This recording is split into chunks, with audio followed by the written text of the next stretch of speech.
রাতারাতি রাস্তার ইট চলে যাচ্ছে পঞ্চায়েত সদস্যের বাড়িতে। এমনই ঘটনা প্রকাশ্যে এলো মুর্শিদাবাদের সাগরদিঘির হুকারহাট এলাকা থেকে। ঘটনায় ক্ষুব্ধ এলাকাবাসী। তো ইটগুলো আমাদের এখানকার যে মেম্বার আছে, মেম্বারের প্রতিনিধি, সে নিয়ে আসছে। তো তাকে জিজ্ঞাসা করা হলো ইটগুলো কোথায় রাখছো। উনি বললো কি আমার হেফাজতে এখন আমার বাড়িতে রাখা হচ্ছে।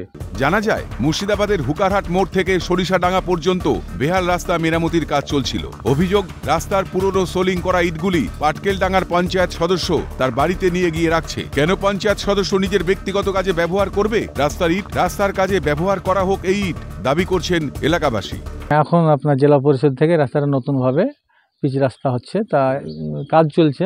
ওই পুরনো ইটগুলোকে মেম্বার মানে মাটি খোঁড়ার ফলে পুরনো ইটগুলো বেরিয়ে গেছে, সেই ইটগুলোকে আপনার মেম্বার ট্রাক্টরে করে নিয়ে যাও ওর বাড়িতে রেখেছে। আমরা চাইছি ওই ইটগুলো অন্য রাস্তাতে দেওয়া হোক, ভাঙাচোরা রাস্তায়। আপনারা বলেছিলেন? আমরা বলেছি, আমাদের কথা শুনেনি, আমাদেরকে হুমকিও দিয়েছে। সরকারি ইট কখনোই পঞ্চায়েত সদস্য নিজের বাড়িতে নিয়ে যেতে পারেন না, বক্তব্য গেরুয়া শিবিরে।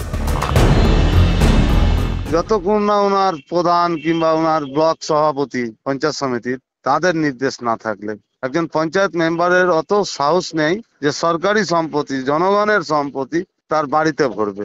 তার নির্দেশে পঞ্চায়েত সদস্য রাস্তার ইট বাড়িতে নিয়ে গেল, এর পেছনে কারো মদত নেই তো? প্রশ্ন উঠছে। মুর্শিদাবাদ থেকে মৃন্ময় গোস্বামীর রিপোর্ট, ক্যালকাটা নিউজ।